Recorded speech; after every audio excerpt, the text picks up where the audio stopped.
ఒక పిశాచి అనే 2 కన్నడలో డేంజర్ జోన్తో సినిమా సూపర్ డూపర్ హిట్ అయి మరి తెలుగులో ఆ సినిమా రిలీజ్ చేయాలంటే ఇక్కడ స్టార్ లేడు, ఆ సినిమాకి స్టార్ ఇమేజ్ లేదు. ఆ సినిమా తెలుగు ప్రేక్షకులు ఆదరిస్తారో ఆదరించరో అనే దాంతో సినిమా మీద నమ్మకంతో సినిమా దమ్ముంది అనే కాన్సెప్ట్ తోటి మేము ఈ సినిమాని టేకప్ చేయడం జరిగింది. దీనికి ప్రధానంగా తుమ్మలపల్లి రామసత్యయ్య గారు ఈ సినిమా నేను తీసుకోవడానికి వారే ప్రధాన కారణం.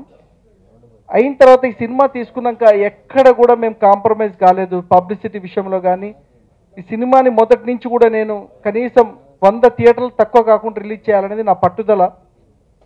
దానికోసం మేము చాలా ప్రయత్నాలు చేశాం. చివరిగా బాహుబలి వస్తున్న ముందు వీక్ మాకు కంఫర్టబుల్గా దొరికింది 21 ఏప్రిల్. ఈ సినిమాని హైదరాబాద్తో పాటు Nizam, Vizag, Ceded, east, west, Vijayawada అన్ని ఏరియాలు రిలీజ్ అయిన సినిమా. ఈ సినిమా ఈ సక్సెస్ మీట్కి ఏంటి కారణం? అసలు సక్సెస్ అంటే ఏంటి? ఈ హిట్కి కారణం ఏంటి?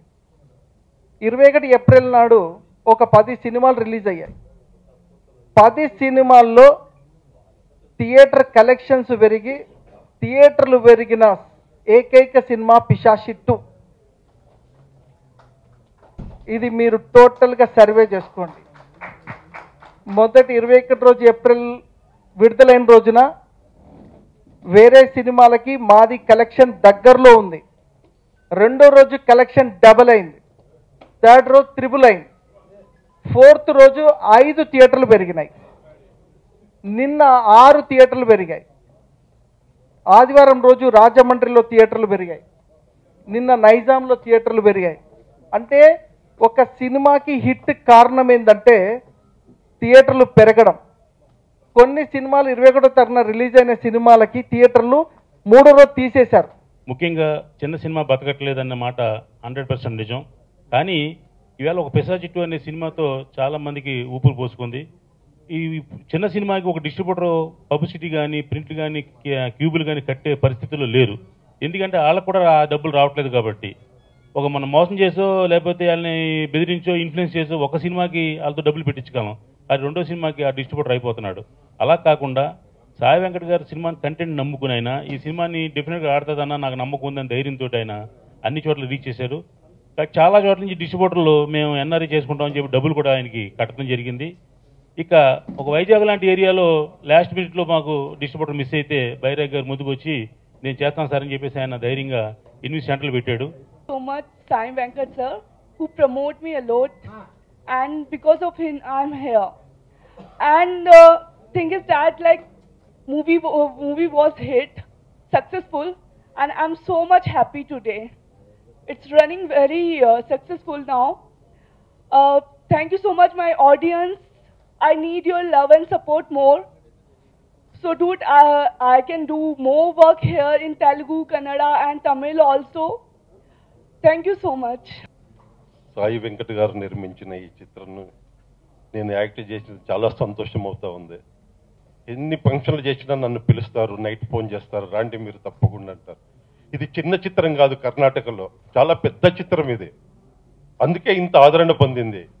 ఇలాంటి మంచి చిత్రాన్ని ఇంత మంచి డిస్ట్రిబ్యూటర్స్ మంచి మంచి థియేటర్లు రిలీజ్ చేసిన వాళ్ళందరికీ నా నమస్కారంలో, రామ సత్యనారాయణ గారికి నమస్కారంలో, సాయి వెంకట్ గారికి నా కృతజ్ఞతలు తెలుపుకుంటున్నాను. సినిమా పిశాచి 2 ఫస్ట్ మనం ట్రైలర్ లాంచ్లోనే చూడగానే డెఫినెట్గా ఈ సినిమా హిట్ అవుతుందనే నమ్మకం ఉండి దానికి తగ్గట్టుగా మంచి డిస్ట్రిబ్యూటర్స్ దొరికారు. థియేటర్స్ కూడా మంచి థియేటర్స్ ఇచ్చారు. కాబట్టి నైజాంలో కూడా మంచి థియేటర్లలో వేశారు. సినిమా బాగుంటే డెఫినెట్గా హిట్ అవుతుందని నిరూపించిన సినిమా మా సాయి వెంకట్ మూవీ. ప్రేక్షకులు చూసేటప్పుడు అది డబ్బింగా స్ట్రైటా అనేది చాలా తక్కువ మంది చూస్తారు. సినిమా బాగుంటే ఏ భాషలో వచ్చినా ఏ భాష నుంచి డబ్బింగ్ అయినా డెఫినెట్గా హిట్ ఛాన్సెస్ చాలా ప్రూవ్ చేసినాయి. అలాగే ఈ సినిమా కూడా హిట్ అయింది. ఇది ఇంకా బాహుబలిని తట్టుకొని అంటే నెక్స్ట్ వీక్ కూడా, ఎందుకంటే ఫస్ట్ వీక్ అంతా టికెట్లు కూడా బాహుబలికి దొరికేటట్టు లేవు కాబట్టి ఈ సినిమాని ఇలాగే కంటిన్యూ అన్ని థియేటర్లలో కంటిన్యూ చేస్తూ ఇంకొక వారం తట్టుకుంటే డెఫినెట్గా వాళ్ళు కూడా తగ్గిస్తారు థియేటర్స్ కాబట్టి మీరు కంటిన్యూ కావాలని నేను కోరుకుంటా ఉన్నాను. తృప్తి, వీళ్ళ వల్ల కదా మన సినిమా హిట్ అయింది, వీళ్ళు మనం గౌరవించుకుందాం. చాలా సంవత్సరాల తర్వాత మళ్ళీ ఇక్కడ ఈ స్టేజ్ మీద నా సొంత మనుషులు ప్రధాని రామకృష్ణ గౌడ్ గారు కానీ, తుమ్మలపల్లి సత్యనారాయణ గారు కానీ, సాయి వెంకట్ గారు కానీ, వీళ్ళందరి చేతుల మీద జరగటం మళ్ళీ కొత్తగా ఇది ప్రారంభిస్తే ఎంత బాగుంటుంది. ఎందుకంటే 100 days సినిమాలన్నీ అయిపోయినాయి. మనకి రెండో వారం ఆడితే 12 రోజు ఆడిందని చెప్పుకునే స్థితిలో ఉన్నాం ఇప్పుడు మనం. చిన్న సినిమాని బతికించవలసిన అవసరం కూడా చాలా ఉంది. ఇక్కడున్న వాళ్ళందరూ నేను చెప్పిన పేర్లన్నీ చిన్న సినిమా ప్రొడ్యూసర్లేమో కానీ చిత్తశుద్ధితో సినిమా తీసేవాడు. గుర్తుపెట్టుకోండి, సినిమా అంటే ప్రాణం. సాయి వెంకటకి కానీ, నేను ప్రేమగా పిలుచుకునే మా నాయుడు తుమ్మలపల్లి సత్యనారాయణ కానీ, పతాన్ రామకృష్ణ గౌడ్ కానీ, వీళ్ళందరి దగ్గర నేను వర్క్ చేశాను. నా అభివృద్ధికి వీళ్ళు కూడా చాలా కారణం. ఈ ముగ్గురు వీళ్ళందరూ చెప్పిన వాళ్ళు సినిమా అంటే వీళ్ళే తీయగలరని కూడా చాలాసార్లు నిరూపించుకున్నారు. ఎంతోమంది ప్రొడ్యూసర్లు కొత్త వాళ్ళు వచ్చి వీళ్ళ దగ్గర నేర్చుకుని వాళ్ళు సంతోషంగా 2 రూపాయలు సంపాదించుకున్నారా తప్పితే వీళ్ళ దగ్గర మోసపోయిన వాళ్ళు ఇంతవరకు లేదు తెలుగు ఇండస్ట్రీలో నాకు తెలిసి. ఎందుకంటే వీళ్ళ దగ్గరగా నేను ఎన్నోసార్లు అబ్జర్వ్ చేశాను. వీళ్ళు ఎంతోమంది పాపం 10 లక్షలు తీసుకొచ్చినా కూడా వాళ్ళకి ట్యూషన్ కింద నేర్పిన అంటే ఎవరైనా కొత్త ప్రొడ్యూసర్ వస్తే రామానాయుడు గారి దగ్గరికి వెళ్ళండి, ఆయన దగ్గర చూసి నేర్చుకోండి అంటారు. ఆ మహానుభావుడు లేడు కాబట్టి అంత మంచి వ్యక్తులు ఇంకా ఇక్కడ ఉన్నారు, వీళ్ళని చూసి కూడా నేర్చుకోవచ్చు. సార్ పిశాచి 2కి నేను ప్రెసిడెంట్ అవగానే వచ్చింది, ఫస్ట్ అరగంటలో వచ్చింది మీ ఫంక్షన్కి. నేను ఆ రోజు అనుకున్నా ఫంక్షన్కి వెళ్ళొద్దు ప్రామిస్, ఎందుకు రోజు ఏదో ఫంక్షన్ ఉంటుంది, కార్యక్రమాలు సిల్వర్ జూబిలీ బోలేని పనులు ఉన్నాయి నెత్తి మీద, ఇంక వెళ్ళకూడదు అనుకున్నాను. కానీ రామ సత్యనారాయణ గారు పిలిస్తే రాను అని చెప్పే ధైర్యం శివాజీరాజుకి లేదు. ఇది నేను ఎందుకంటే అంత ఆప్యాయతగా ఉంటుంది ఈ సాయి వెంకట గారి అందరూ. వీళ్ళ సినిమానే కాదు, తెలుగులో ఏ సినిమా రిలీజ్ అయినా అది పగోడి సినిమా అయినా సరే హిట్ అవ్వాలని మనస్ఫూర్తి కోరుకునే వ్యక్తులు మేము.